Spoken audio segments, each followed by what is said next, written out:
Hey everyone, आज मुझे सहित शेयर करी market style cold coffee recipe आम घरे केवल 2 मिनिट रे बनई रेडी करदेबा पुणी कौन बीटर आवश्यक पड़ोनी। यहाँ आम घरे मिक्सी जार रे यूज करके पूरा मार्केट स्टाइल कोल्ड कॉफी आज आम बनइबा। चलतु स्टार्ट करवा। ता पूर्व फ्रेंड्स फुडीज पसंद को जदि नुआ देखुचंती चैनल को सब्सक्राइब करेंगे और लाइक शेयर कमेंट करेंगे।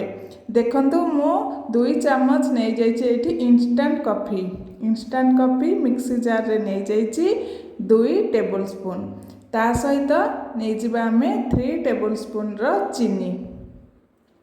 फ्रेंड्स ये रेसिपीटी बहुत इजी आउ बन थे घरे पीबे खरा दिन में बहुत बढ़िया लगे। टेस्ट मत बहुत बढ़िया लगे। बाहर को जाए कोल्ड कॉफी पीबेनी, सब बेले घरे बन पीवाई इच्छा हे कारण यहाँ बनइबा बहुत ही इजी। तो आम चीनी आउ नहीं जाइछु इंस्टेंट कॉफी ताकू आम मिक्सी जार रे 30 सेकेंड जाए ग्राइंडिंग करवा। देखंतु एभली भाव में चीनी आउ आमर कॉफी पाउडर मिक्स हो जाइछि। तापरे आमे किछि आइस को छोट छोट खंड कर नबा, खंड छेची दबा गोटे कपड़ा रे पूरा छेची नबा। छेची देकी आमे सेथिरे 3 रु 4टा मु एठी यूज करिछि आइस ताधरे जार रे पके नबा। पकेकी ग्राइंडिंग करबा सेमिति 30 रु 40 सेकेंड ग्राइंडिंग करिवे। देखंतु आमर आइस आ चीनी आमर कॉफी मिक्स हो जाइछि। भल भाव मिक्स है नहीं, तेणु करके 30 सेकेंड जाए आम मिक्स करवा।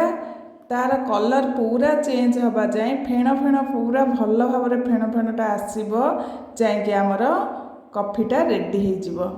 देखंतु एमती हम तापरे आउ किछि समय 30 रु 40 सेकेंड आम आउ थरे ग्राइंडिंग करवा।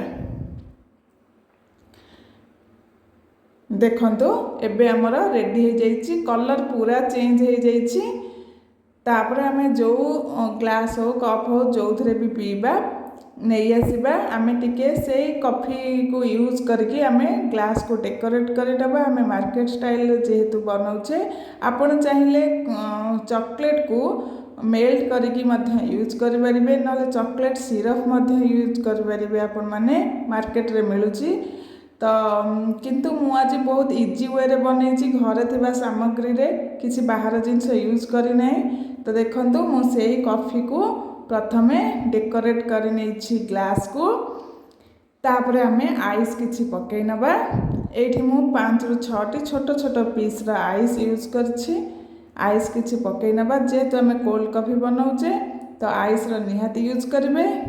तापरे मु एठी 2 टेबल स्पून प्रथमे पकै नैछि आम जो मिक्स करके रखी कॉफी। तापरे आमे ठंडा पूरा ठंडा क्षीर को प्रथमे पूरा बॉयल कर नेबे, सिझे नेबे। तापरे फ्रिज रे रखी नेबे, फ्रिज रे रखी नेखिकी यूज करिवे। तापरे मेठी किछि हाफ टेबल स्पून रो हमर कॉफी को ऊपर दे देछि। तापरे कॉफी रो पाउडर किछि पकै नैछि। आपण चाहिले कॉफी रो पाउडर रे मध्य डेकोरेट करि परिबे कैफे स्टाइल रो, जेहेतु आम घरे बनाऊे आर किसी आवश्यक ना। जदि आपन चाहिले कैफे स्टाइल रे डेकोरेट करें। देखंतु एबे आमर रेडी हो गला आमर कोल्ड कॉफी। तो फ्रेंड्स देखंतु केते इजी केते सहज रे आमर बनिकी रेडी हो गला। एभली भाव रे आपण माने घरे बनांतु कोल्ड कॉफी मार्केट स्टाइल रो। भल लागले चैनल को सब्सक्राइब कर।